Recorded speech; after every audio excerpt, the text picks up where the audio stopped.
Good morning, everyone, and welcome to day 3 of Dare to Be Great 2 Fall Virtual Conference. The entire week has been amazing, powerful sessions, all kinds of different things. The networking with all of you in the context or the comments rather, in the chat sessions, just everything has been outstanding. I hope you have been enjoying every single day, and this day is going to be just as great. We have got several powerful sessions coming at you, and we are starting out today. Our opening keynote speaker is Jameson Peavyhouse, and he is the newly announced Director of Customer Success at Rapid SOS. And his session today is Knowing Great Enthusiasms, the Great Devotions. Thank you so much, my friend, for being Yes, here and sir. doing this. And take it away, my friend. Thanks so much, Ricardo, and I appreciate the opportunity to be here today. And man, what a great job you're doing. As CEO now of Within the Trenches Media, great job, sir. I just cannot tell you how proud I am for the work that you're doing, brother. I really am. So today is the last day of Dare to Be Great, and I struggled with this, trying to follow on with this speech here this morning. You think back about all the people we've had on this session throughout the week. Halcyon Frank and Sarah Weston, Finding Your Voice. Great job, ladies. My friend, my brother, my cohort in Some Crimes, Joe Serio, and talking about culture and how it affects us. And Dr. Michelle Lilly and all of our work with input within public safety for mental health and mental wellness. Talked about Nathan Lee. Man, any chance I get to spend some time with that man, it's always beneficial for me. Karima Holmes, Rosa Ramos from California, great job. Pam and JC for our wellness committee at NINA. Thank you so much for the work that you're continuing to do. It's making huge impacts. And today, y'all are very fortunate because you get to hear from one of my great heroes, and that's Hank Hunt. Leslie's going to be here, Nicole and Matt, et cetera. And these are great people. But this morning, I just want to spend a few moments of your time talking about why this conference is called Dare to Be Great. And it comes from a small speech called Daring Greatly.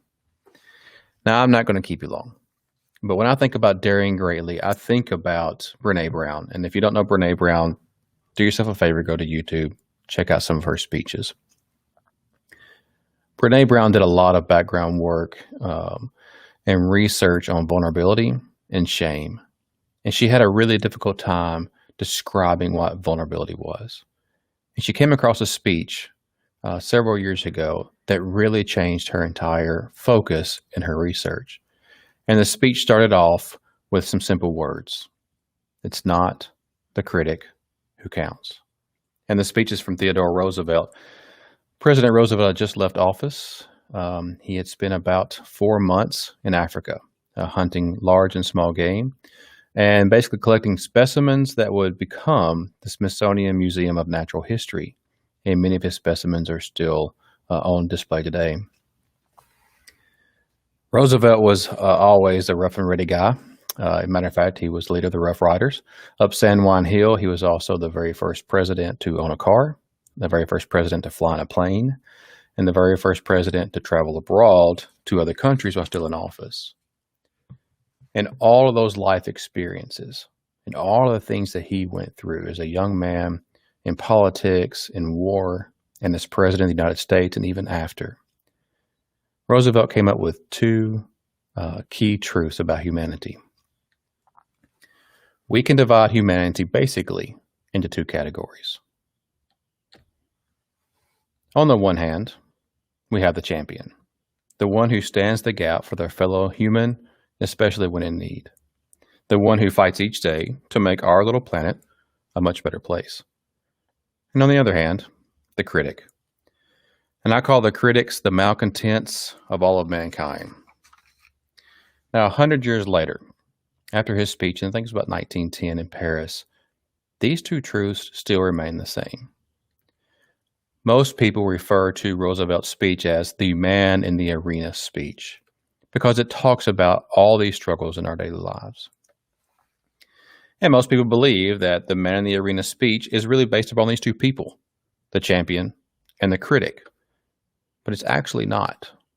The speech is actually focused on a choice. And it was a choice that you made yesterday. It's a choice that you're going to make today. And it's going to be a choice that you're going to make in all the forevers of your tomorrows. This choice defines your limitations and defines your legacy. The choice between daring greatly, or as Roosevelt would say, to become that tepid soul who knows nothing of the great and generous emotions. Now, we're going to talk a little bit about his speech. I'm not going to go through all 38 pages. You're welcome. But we are going to highlight some of the key points that he made about the difference between being a champion and being a critic. Roosevelt knew that there's always going to be champions among humanity.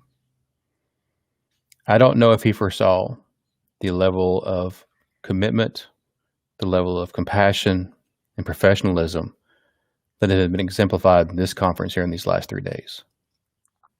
But he knew there would always be champions standing in the gap for humanity. He referred to these people, the ones that do their duty first, to the ordinary, everyday affairs of life, and then in those great occasional crises which call for heroic virtues.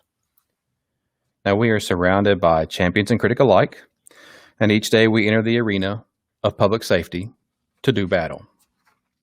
Now, this isn't a contest of the gladiator of the Roman Empire that we see on TV. Are you not entertained? No. But the stakes are still the same. It's life, or it isn't. Ours is a battle to become the champion for our callers and of our calling. And we hear critics in almost every shift that we have, yelling from the darkness, spewing their finite wisdom with disdain. You know what I'm talking about. Don't you know I pay your salary? Get somebody here right now. I'm tired of waiting on you, you imbecile. Check. All you do is sit in that office and watch TV the entire shift. I don't even know why they need 5 or 6 of you up there anyway. Copy. I'm going to sue you if you don't hurry up and get somebody here to take care of this daggum barking dog. 10-4. You know the critic. And those same critics that would sneer at our profession and our passion, in one moment would dare to ask us to stand the gap for them and their loved ones in the next. There's no more unhealthy being, no man less worthy of respect than he who holds an attitude of sneering disbelief to all that is great and lofty. What you do, the job you're doing, being here this morning is great and lofty. But what of the most heinous of all the critics? What of our greatest adversary? What of the ever-present, all-knowing, unrelenting cynic within our own mind? This critic knows all of our shortcomings, knows all of our failures, knows all of our fears, knows all of our uncertainties, knows all of our doubts. The critic within is the most cruel of adversaries because it destroys without regard for its own life. My critic doesn't scream from the stands. My critic doesn't holler and yell to get my attention. My critic is a small whisper in the night. It's getting ready to walk onto this platform and start presenting this conference, and it whispering to me, "You're going to mess up. You don't deserve to be here." My critic was loudest standing on a road, on a 2-lane highway a few years ago at a terrific accident scene to when I knew it was time to leave the comm center. It was time to leave the response world. And my critic was just jumping up and down with glee. I told you you'd quit. I told you you quit. It took 15, 16, 20 years, but I told you you quit. The critic is always with us. So here we stand. On the one hand, we have the champion, and on the other, we have our critic. And each day, each shift, we walk into our arena hand in hand with these ever-present companions. Now we walk in to win the battles against all the odds. We must learn to quiet the critic within and must learn to cling tightly to the champion at our side. So how do we push away that critic? How do we defeat the ever-persuasive, ever-pervasive enemy within our own minds? Well, today I'm going to give you 5 tools to walk into your arena with. We're going to move quickly, but hang on. The very first tool is encourage others. Now, the champion knows that encouragement is a tool that leads to better behaviors and better outcomes. If we're all fighting in the same battle, in the same arena, every single day, then why aren't we fighting together? And I think Ricardo is the primary example of this, of bringing people together with I Am 911. Bringing us together and understand that we are all bloody and beaten by this industry, but we're all champions. Let's hear the stories of defeat, and let's share in the victories. My friend Halcyon has a quote on her website, and it says, "A few words of encouragement from a close friend or family were the only things that pulled me out at times." I read this, and it just smacked me right in the mouth, because a choice of words is so important. It didn't say it encouraged me or made me feel better or, hey, it made my bad day good. It pulled me out. It pulled me out of the fight, out of the fray. It picked me up off the floor of the arena and helped me to walk again. Now, the critic uses discouragement as our tool to create this appearance of superiority, right? I don't need your encouragement. I'm doing just fine without you. That cutting word, that critical look, that demeaning utterance is their weapon. Now, Roosevelt would say a cynical habit of thought, a readiness to always criticize somebody's works. These are not marks of superiority, but of weakness. Learn to encourage others always. Number 2, mind your attitude. Oh, this is a tough one for us in the comm center, isn't it? The champion understands that the attitude is the thermostat that sets the temperature of every situation they walk into. It's not a thermometer. We don't read the temperature of the room and then acclimate to that temperature. No, we're thermostats. We set the temperature of our environment, no matter how good, no matter how bad. The U.S. Army has found that even positivity and a positive attitude resulted in less physical pain and more resilience to stress and PTSD among our nation's warriors. William Shakespeare coined the same thing 400 years ago. There is nothing either good or bad, but thinking makes it so. Now the critic, I love this line, litters negativity everywhere and then wonders why in the world they have such a trashy life. Look around.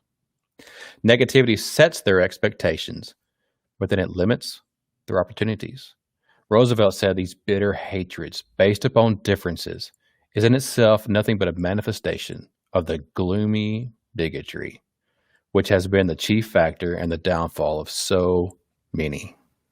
Mind your attitude every single day. Number 3, better yourself. Now, I know that you're attending this conference, you're thinking, I'm bettering myself today, and that's absolutely correct. But it's not just training, education, and experience. It's also bettering yourself in your mental aspects, your physical, and your emotional. Now, Pam and JT could tell you that in Nina, we focus on mindset, skill set, and culture in our wellness program. So mindset, the things that we think and how we process. The skill set are the things that we do as far as our actual operations, and our culture is who we are. And those are all areas that we can better ourselves. But you personally, I would encourage you to do as I've done and develop some kind of credo about your life, something that you can cling to remind yourself why you're here. Mine, because I tend to be extra according to my daughter, is in Latin because I wanted to shorten it. And it is non manifestati, sed ministar. And what that means is, very simply, I didn't come to be served, but to serve. Now, the critic always views achievements of others as irrelevant. Since they already know the best path, they know all the variables, and they know everything about it, and you should just ask them. They'll just tell you and save you a lot of time. Roosevelt said, these marks of men unfit to bear their part is their affection, their love of contempt of achievement of others. And they use that to hide from others and themselves their own weakness. Better yourself, regardless what the critic says. Number 4, empathy. Empathy for others.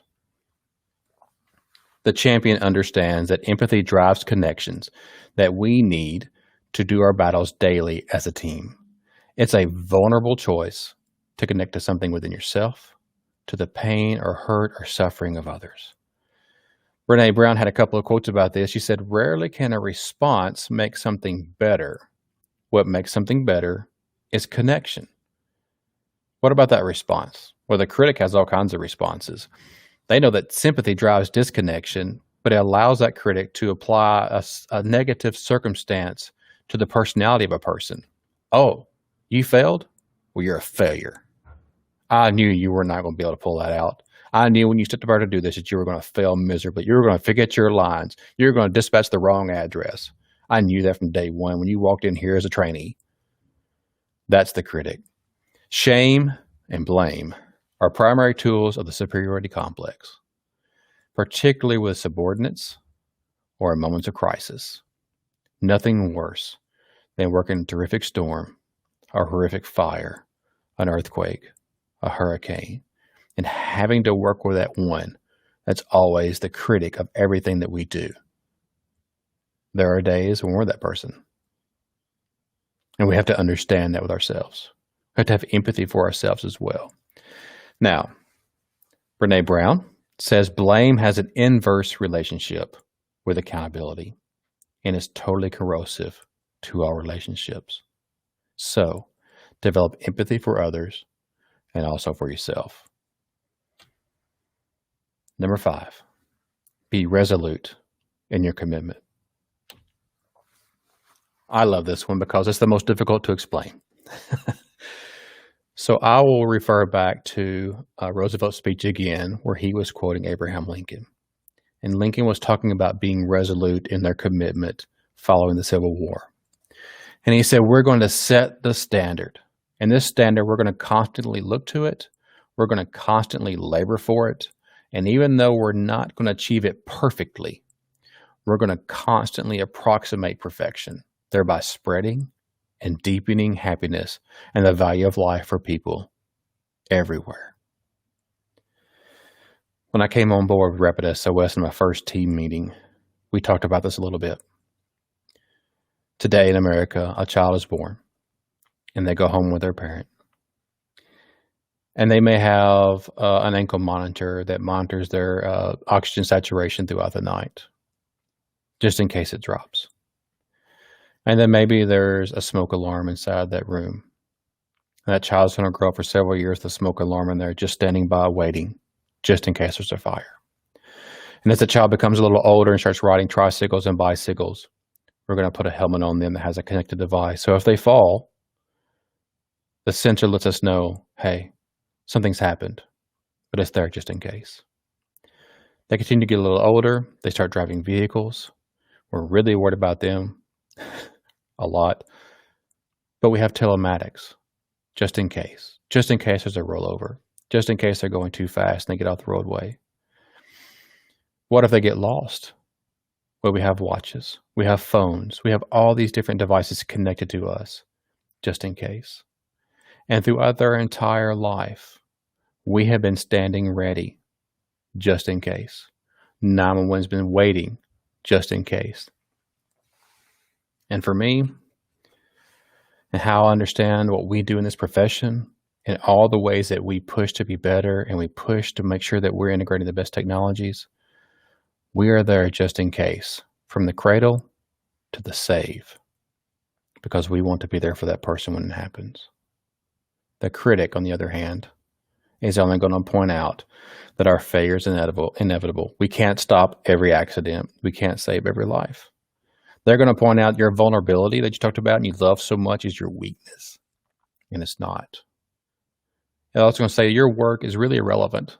You're not going to change humanity. There are always going to be bad actors and bad people, and there's always going to be people who are going to do bad things.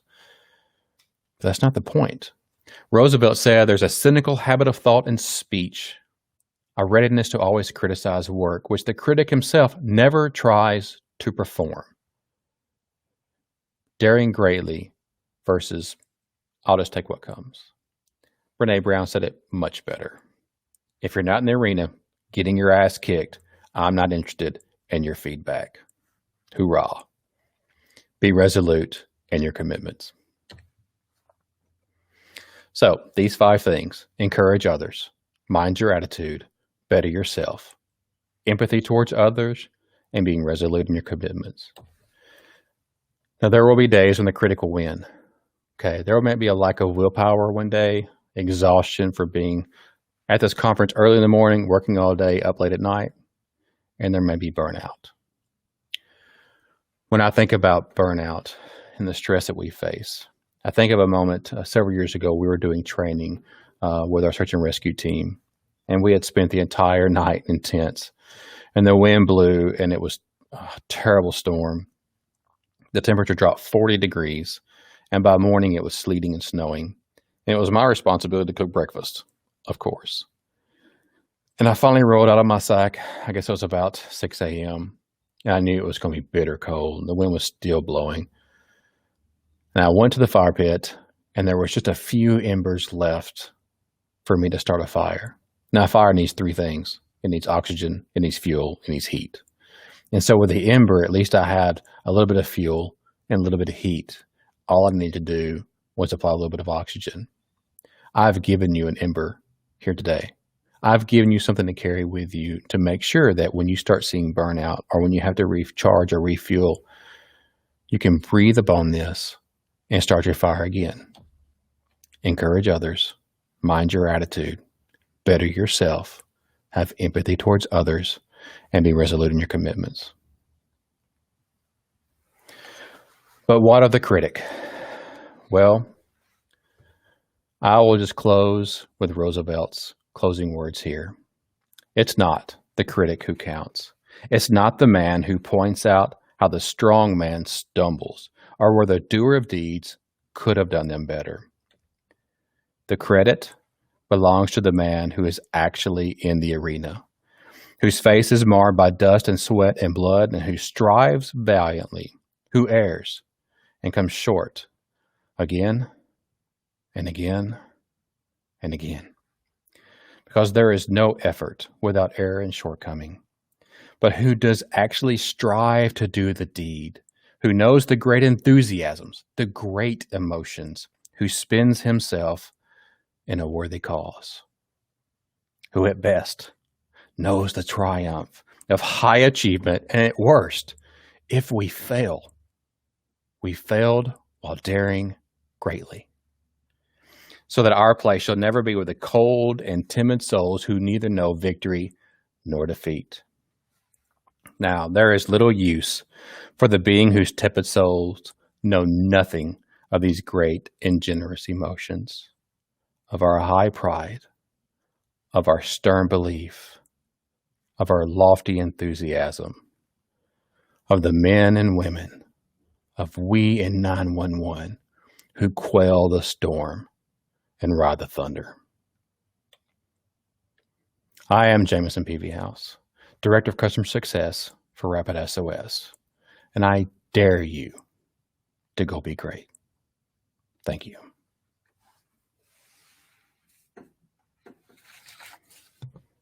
Wow.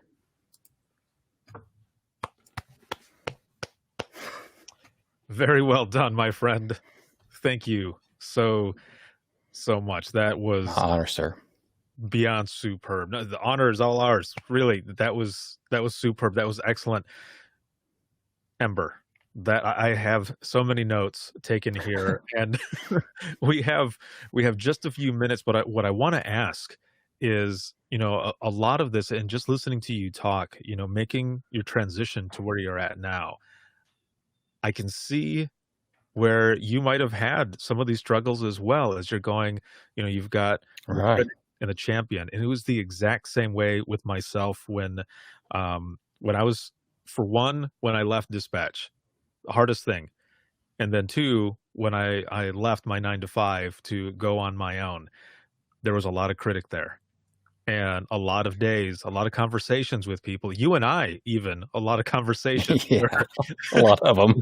where I thought, "I don't know, man, I don't know." And you yourself told me too, there's so much good that's happening, basically listen to the champion, and that's what I did, and I see you doing the same thing. As we go into the wrap up of your session, I guess, what were some of the pieces for you, critic wise, that before you made your change to where you're at now, that you had to push off and have the champion rise above?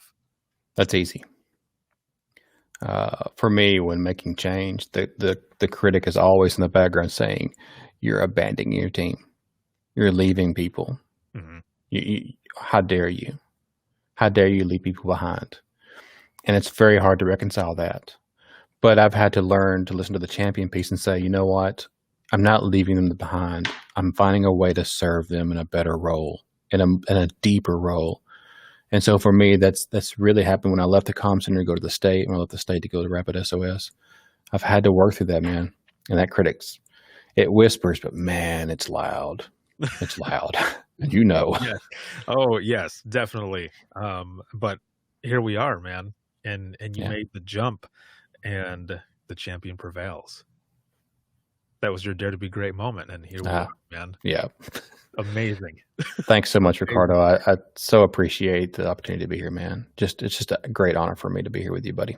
Really is, Thank brother. you. It is always good to chat with you and to have you on here to see you face to face. We're not in person, but I get to see you face to face at least. It has definitely been a while. And if you're looking at the comments, I mean, everything is exploding in here from everyone. So again, thank you Thank so you. much.